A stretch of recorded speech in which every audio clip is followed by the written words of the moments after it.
semuanya, kami dari kelompok 1 yang beranggotakan saya sendiri Winnie Anika, ada teman saya Adinda Alvira, Tiara Patricia, Mulia Risnandi, Dewi Fortuna, Desi Lestari, Balkis Azahra, Delvina Adisti, Afifah Amalia, Ingatentah Sembiring, Khairunisa, dan Sony Panji.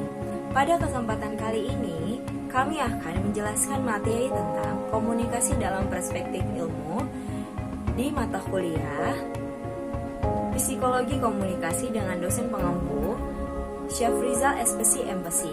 Nah, materi selanjutnya akan dijelaskan oleh teman saya. Baik, saya Sony Panji akan membacakan materi. Pengertian komunikasi. Komunikasi yang berasal dari bahasa Inggris, communication yang berasal dari bahasa Latin yang arti communication adalah yang berarti sama. Sama dimaksudkan di sini adalah sama makna.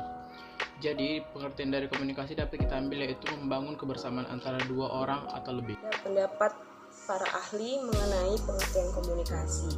Yang pertama itu ada dari Everett and Rogers, yang menurutnya itu komunikasi adalah proses di mana suatu ide dialihkan dari sumber kepada suatu penerima atau lebih dengan maksud untuk merubah tingkah laku mereka. Terus juga ada dari Harold Laswell yang menurutnya cara yang baik untuk menggambarkan komunikasi itu adalah dengan menjawab pertanyaan-pertanyaan berikut. Who say what and with channel, to whom, with what effect, atau siapa yang mengatakan apa dengan saluran apa, kepada siapa dengan pengaruh dan bagaimana. Dan juga ada menurut Carl Hovland yang menurutnya komunikasi itu adalah proses yang memungkinkan seseorang atau komunikator menyampaikan rangsangan atau biasanya lambang-lambang verbal untuk mengubah perilaku orang lain atau communicate. Untuk poin selanjutnya di sini ada perspektif mekanis, di mana di poin ini terbagi menjadi dua jenis, yaitu ada primer dan ada sekunder. Untuk di bagian poin primer itu adalah suatu proses penyampaian pikiran oleh komunikator kepada komunikan dengan menggunakan suatu lambang atau simbol untuk menjadi media atau salurannya. Di poin keduanya di sekunder yaitu suatu proses penyampaian pesan oleh komunikator kepada komunikan dengan menggunakan alat bantu atau sarana sebagai media penyampaian saluran pesannya tersebut. Dua perspektif psikologis. Banyak penelitian komunikasi dalam tradisi empiris ilmu sosial kontemporer telah meminjam secara besar-besaran dari psikologi, tetapi fenomena ini dapat dimengerti. Sejak berabad-abad, komunikasi meminjam dari disiplin lain seperti filsafat, sosiologi, bahasa, dan lain sebagainya. Banyak yang menganggap bahwa tradisi meminjam ini adalah hal yang wajar karena komunikasi merupakan disiplin yang eklektik. Karakteristik penjelasan psikologis. Seperti halnya komunikasi, psikologi merupakan disiplin yang beraneka ragam dengan spesialisasi-spesialisasi yang dihubungkan secara longgar. Misalnya psikologi kepribadian, psikologi sosial, psikologi industri, dan lain sebagainya. Sebenarnya, pandangan psikologis komunikasi tidak mencakup semua hal dari satu teori saja dalam psikologi. Ingat bahwa peminjaman komunikasi dari psikologi secara relatif bersifat dangkal dan sporadis. Akibatnya di sini tidaklah dimaksudkan untuk mengemukakan ciri-ciri esensial penjelasan psikologis. Akan tetapi tujuannya adalah untuk menandai ciri-ciri penjelasan psikologis yang tampaknya mengarahkan ahli komunikasi yang mempergunakannya. Selanjutnya saya akan menjelaskan tentang perspektif komunikasi manusia. Perspektif ini menganggap bahwa manusia berada dalam satu medan stimulus yang secara bebas disebut sebagai suatu lingkungan informasi. Dalam model psikologis, manusia ditandai sebagai makhluk yang memiliki fungsi ganda, yaitu menghasilkan dan menerima stimuli. Jadi, manusia adalah seorang komunikator sekaligus penafsir stimuli informasional. Fisher menggambarkan perspektif ini sebagai suatu bentuk dari perspektif perilaku post-Skinnerian dengan kekuatan tekanan berkisar pada penjelasan kognisi. Pandangan ini mengemukakan bahwa keadaan manusia sebagai suatu organisme yang aktif mencari dan menerima proses stimulus yang baru masuk dari perilaku manusia merupakan akibat dari hasil respon yang ia pelajari. Ada beberapa teori asumsi perspektif psikologis, yaitu asumsi pertama dari perspektif psikologis ini adalah bahwa manusia bergerak bebas dalam medan stimulus yang mereka serap dan hasilkan. Asumsi kedua, bahwa manusia diubah oleh stimulus yang mereka terima. Di dalam diri manusia terdapat sejumlah struktur konseptual yang merupakan hasil dari pengalaman masa lalu yang berkembang sepanjang waktu. Asumsi ketiga, bahwa manusia dapat memberikan respon pada stimulus secara selektif dan dapat memilih respon di masa mendatang atas dasar pengalaman masa lalu dan antisipasi terhadap masa mendatang. Proses komunikasi dalam perspektif psikologis merupakan salah satu hal yang penting ketika kita mempelajari ilmu komunikasi. Komunikasi bagaimanapun merupakan suatu bagian dari perilaku manusia.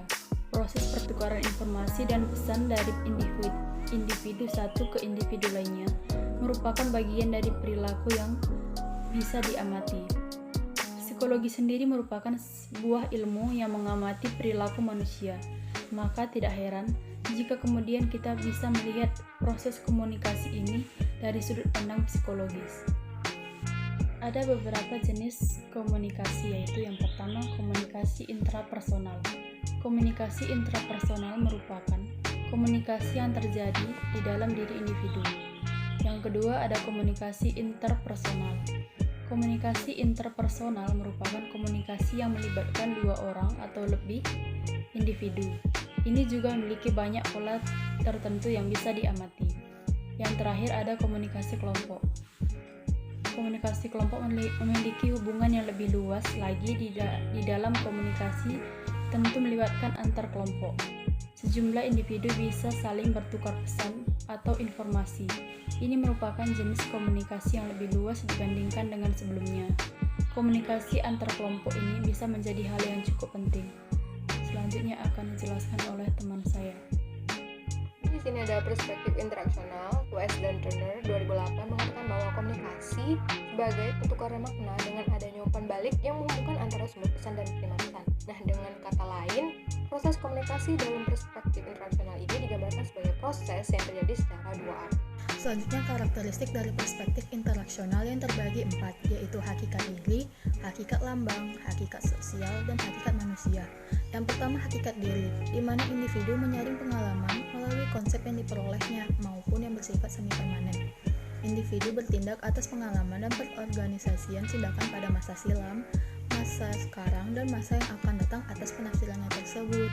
Yang kedua, ada hakikat lambang, di mana konsep interaksional tentang mind itu adalah antitesis dari filter konseptual psikologi SORR yang diinternalisasikan. Hakikat antitesis ini paling nyata dalam konsep tentang makna sebagaimana didefinisikan dalam perspektif psikologi dan interaksional.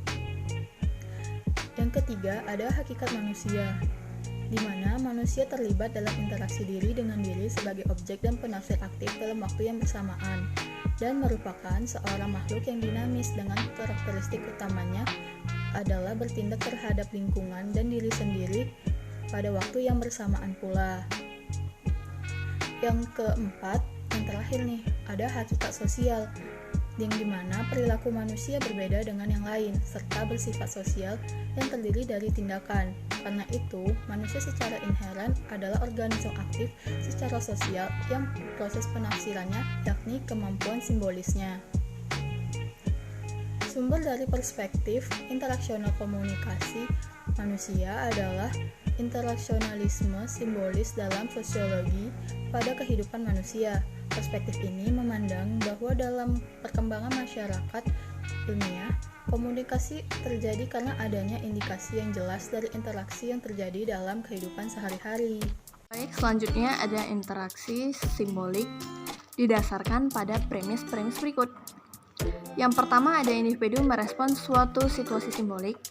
Mereka merespon lingkungan termasuk objek fisik atau benda, dan objek sosial atau perilaku.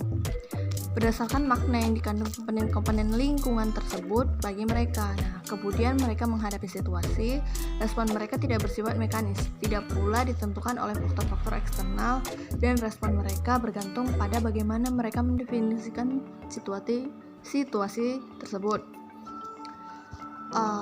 Jadi individu yang dipandang aktif untuk menentukan lingkungan mereka sendiri. Yang kedua ada makna adalah proses interaksi sosial. Makna tidak melekat pada objek, melainkan dinegosiasi melalui penggunaan bahasa. Nah, di negosiasi itu kemungkinan manusia mampu menanyai segala sesuatu, bukan hanya objek fisik, tindakan atau peristiwa, namun juga gagasan yang abstrak. Yang ketiga ada makna yang interpretasikan individu dapat merubah dari waktu ke waktu. Sejalan dari perubahan situasi yang ditentukan dalam interaksi sosial, perubahan interpretasi dikemungkinan karena individu dapat melakukan proses mental, yakni berkomunikasi dengan dirinya sendiri. Manusia membayangkan atau merencanakan apa yang sedang mereka lakukan. Dalam proses ini, individu mengantisipasi reaksi orang lain, mencari alternatif ucapan atau tindakan yang akan dilakukan, dan inilah yang disebut proses pengambilan peran tertutup. Saya akan menjelaskan tentang perspektif pragmatif. Perspektif pragmatif adalah aliran filsafat yang mengajarkan bahwa yang benar adalah segala sesuatu yang dapat membuktikan dirinya benar yang dilihat secara praktis. Dengan demikian, bukan melihat dari kebenaran objektif, melainkan dilihat dari kebenaran secara praktis dan pengetahuan individu. Dasar perspektif pragmatisme ini adalah logika pengamatan. Untuk penjelasan selengkapnya akan dijelaskan oleh teman saya. Perspektif pragmatis merupakan perspektif yang baru dalam komunikasi.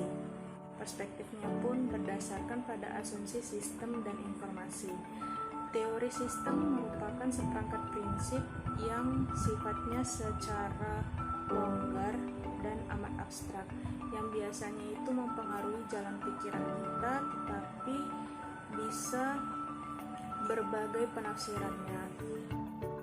Umumnya, penelitian komunikasi yang menjalankan perspektif ini biasanya mengamati sistem kelompok, di mana untuk mengamati komunikasi dalam pemilihan suatu kelompok.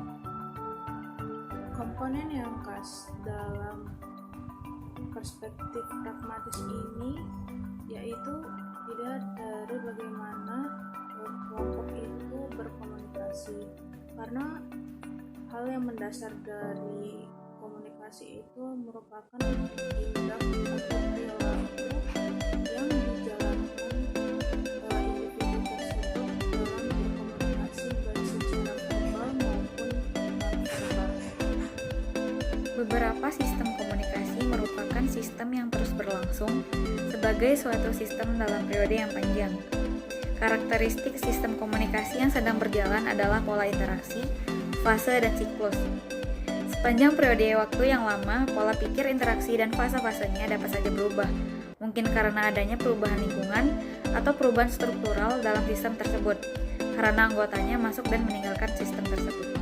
Jadi kesimpulannya, perbedaan perspektif dalam melahirkan teori yang berbeda, karena fenomena yang sama jika dilihat dari perspektif yang berbeda, tentu akan menghasilkan teori yang berbeda pula. Begitu pula dalam kajian komunikasi yang diperkaya dengan berbagai disiplin ilmu, tentu melahirkan teori yang berbeda walaupun objek dan fenomena yang